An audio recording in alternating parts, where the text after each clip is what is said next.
Hello, World of Tank Blitzers. It's a Littlefinger. Hey, doing a full tank review here on the Tiger 1. Talked about this tank several times on channel, compared it to the Tiger P even, but I was just thinking, I can't believe I've never done a review of this tank because it's a tank that you must own and must play. If we look at the tech tree line here, going to the Tiger 2, to the E75, to the E100, there is not a bad tank in this line. So that is why I say must own tank line here. All right, so if we look at the upgrades, you're going to struggle at first with the 36 L56 88 gun, just because you've only got 150 pen. So my recommendation is use your free EXP to get the turret and gun, get you up over 203 millimeters of pen. You can worry about the engine and tracks later after you've played your battles in it.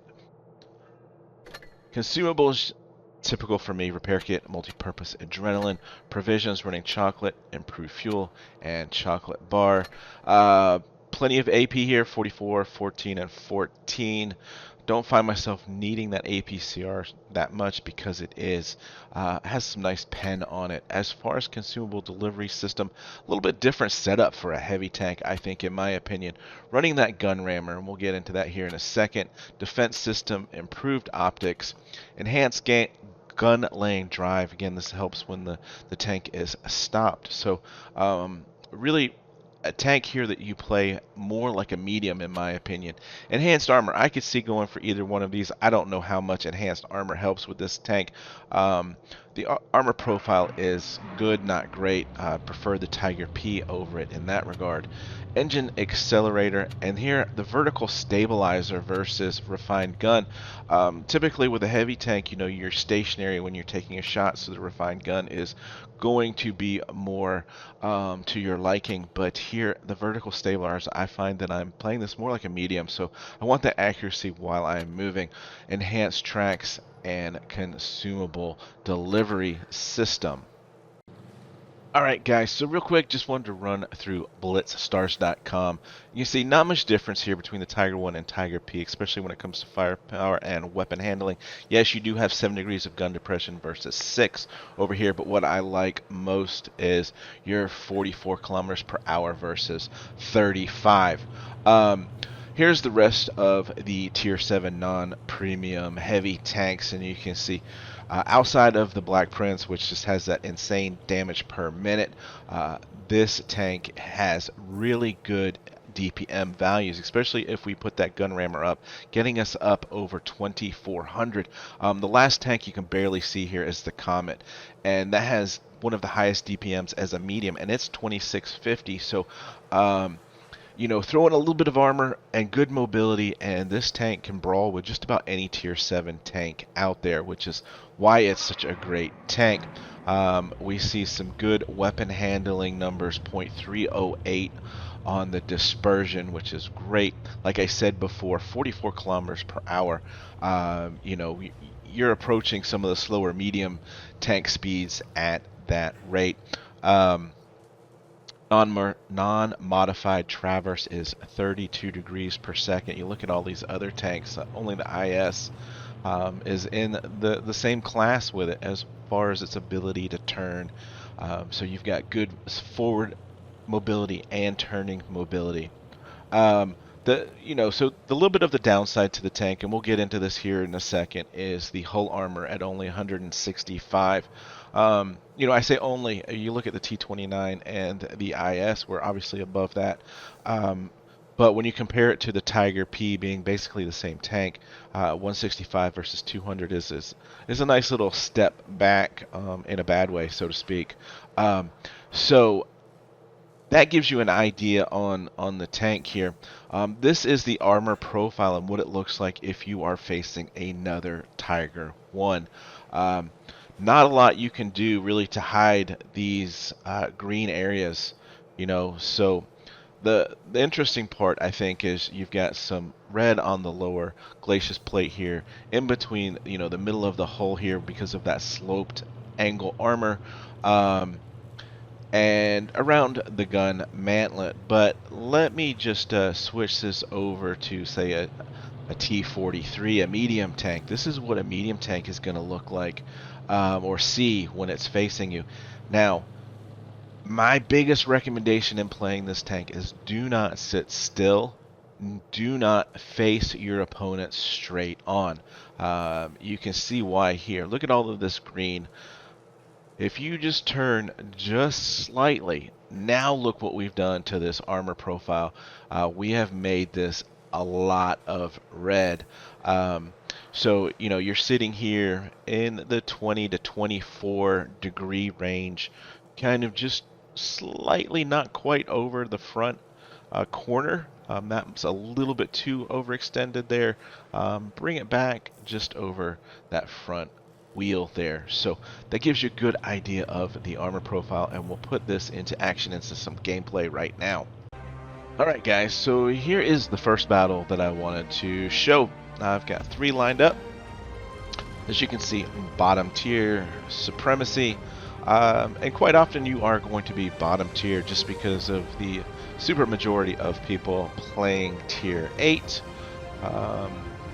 It can be a little daunting at times, especially when you've got, you know, on top of that you've got Annihilators and Smashers at your own tier, and then some difficult tanks like the Object 252U and whatnot at tier 8. But you'll see off the bat here, we get off to some good speed, rushing into C, taking an aggressive position here. Was going to kind of wait to see if anyone got spotted, but then I changed my mind and said, you know what, I'm just going to push hard into C and see what happens when we get the Comet here. Distracted by the tank crossing, and I know that I can use this hill basically to protect myself. Now you'll see the issue with 7 degrees of gun depression here being on the side slope a little bit too much, but you'll see I am just wiggling and trying to make that armor profile just look a little bit more scary. If he's seeing any green or pennable areas, I'm trying to just wiggle and have that changed up. So you can see going into a brawl one-on-one versus the Comet there, that I do get a bounce or two. So that then makes your damage per minute higher than theirs, provided you can get all of your shots to land. Alright, noticing that the Comet has pushed in, the Predator is going to be distracted on him. T-43 is running away. Make sure we get the pen to go in here. Watch out for the JP2. Didn't want him turning towards me.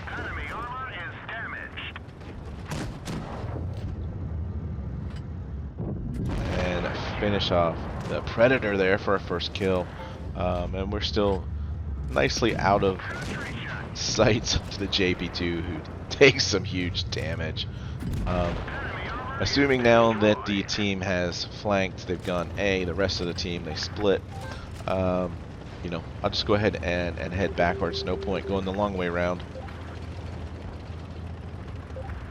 And now we'll get to see face on face here with the Tiger, and you'll get to see what this armor profile looks like. And so there's what we, and of course we hit that sloped armor, just where we didn't want to hit. But just what we saw in Armor Inspector, you've got all that red around the gun mantlet and that sloped upper plate. 2 tanks left here. You know, this is one of those lopsided battles. The one thing that I wish Wargaming could do something about. But understandably, once 1 or 2 tanks fall, you get those guns out of the game. It's just a domino effect.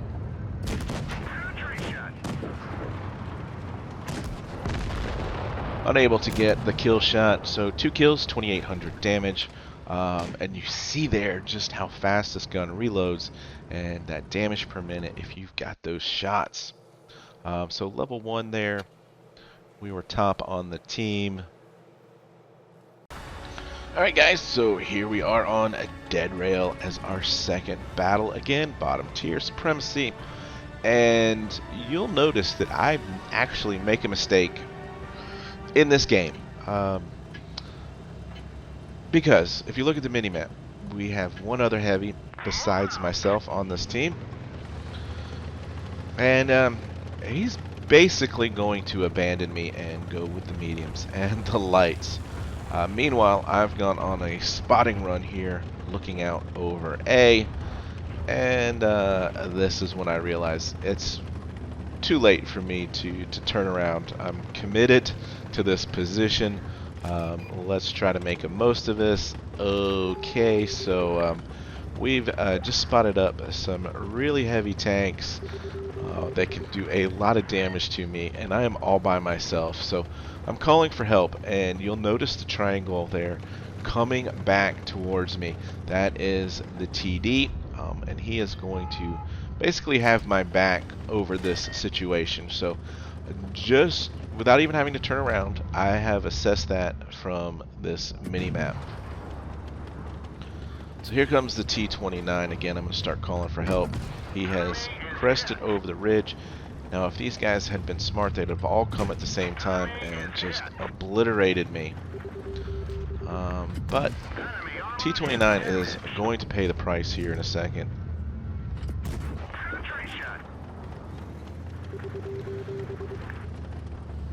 So we've got ourselves in a position where I don't really have to worry so much about my armor profile because I'm over this ridgeline. However, I can't do much in return just because I don't have the gun depression.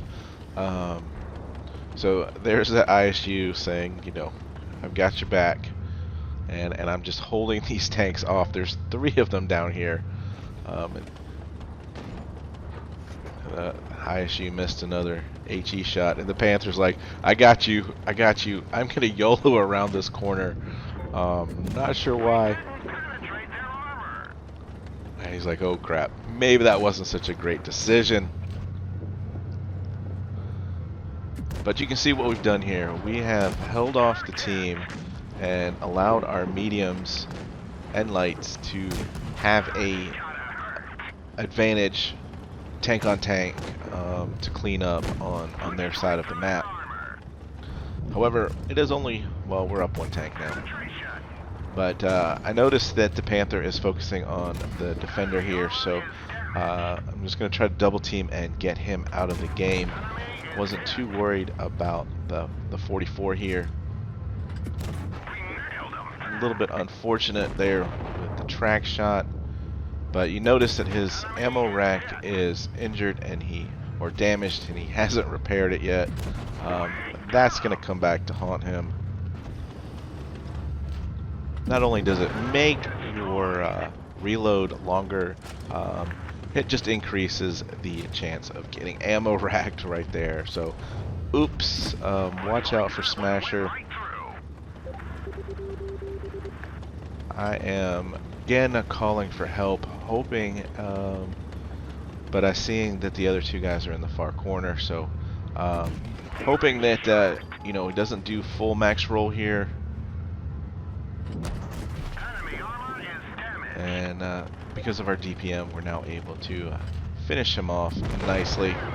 And you know, we got ourselves into a nice protective position, and we held it for the entire game. Yeah, we got lucky that they didn't rush us all at the same time, but I think our damage per minute number really helped keep them at bay. 34-28, 12-19 for the ace mastery.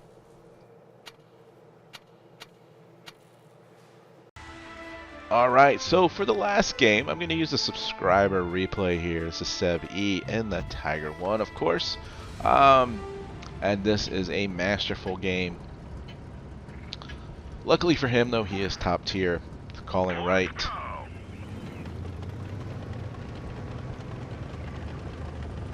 So again, just the things that I love about this tank. I mean, look at this mobility. You're blowing that IS away, and the IS is not a slow tank.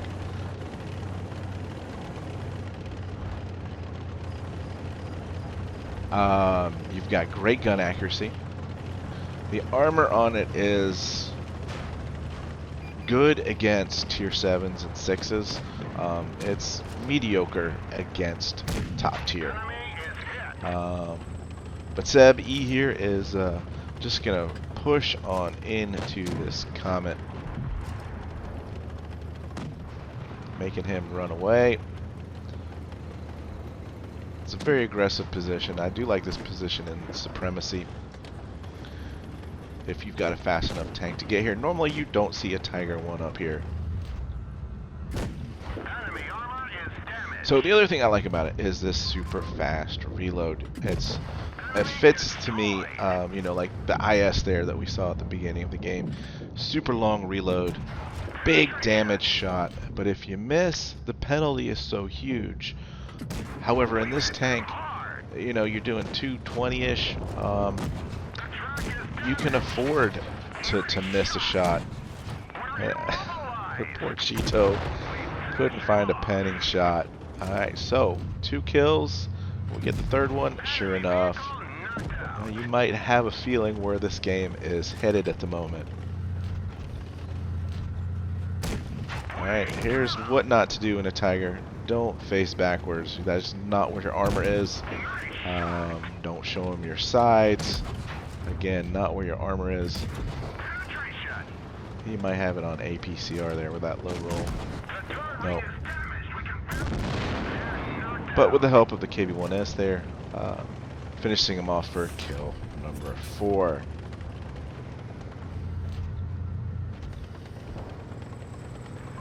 They're down a tank, and that's a lot of hit points over there.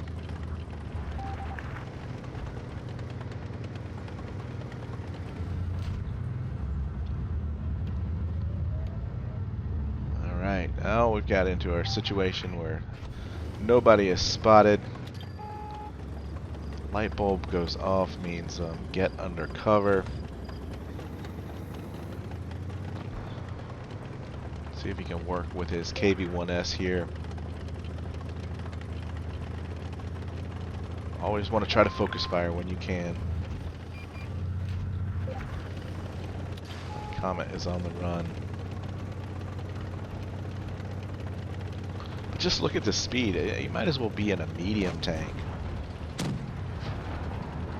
I don't see too many heavy tanks doing that.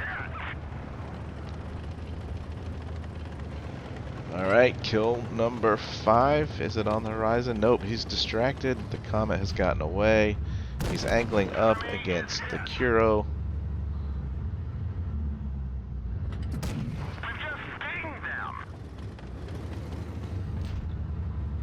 Using a nice side scraping. You're going to get some ricochets off to the side there. And there goes the KV-1S. So it turns into a 1 versus 3 situation. Oops.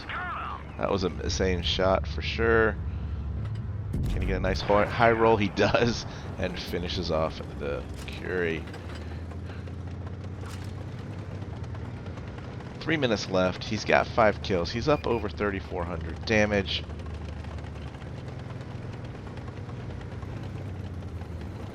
Now the question is there enough time? Look at the angling and the bounce from the SU. Bounce from the Comet. Can he finish him? Sure enough, there is kill number 6. You know he's hungry for kill number 7 now. Just as long as he doesn't make a crucial mistake, should definitely be able to out DPM the SU here. Oop, that might have been a critical mistake. He's allowed him to shoot and get back to cover to reload. Goes into side scraping mode here.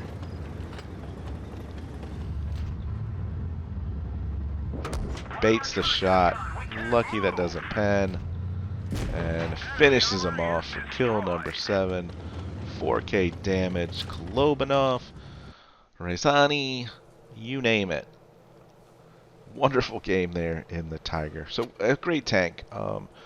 hopefully there's some tips and tricks in there for you guys to play it a little bit better, and obviously a great line that you really need to own and play. So guys, with that, have fun out there, stay safe, get educated, not fingered.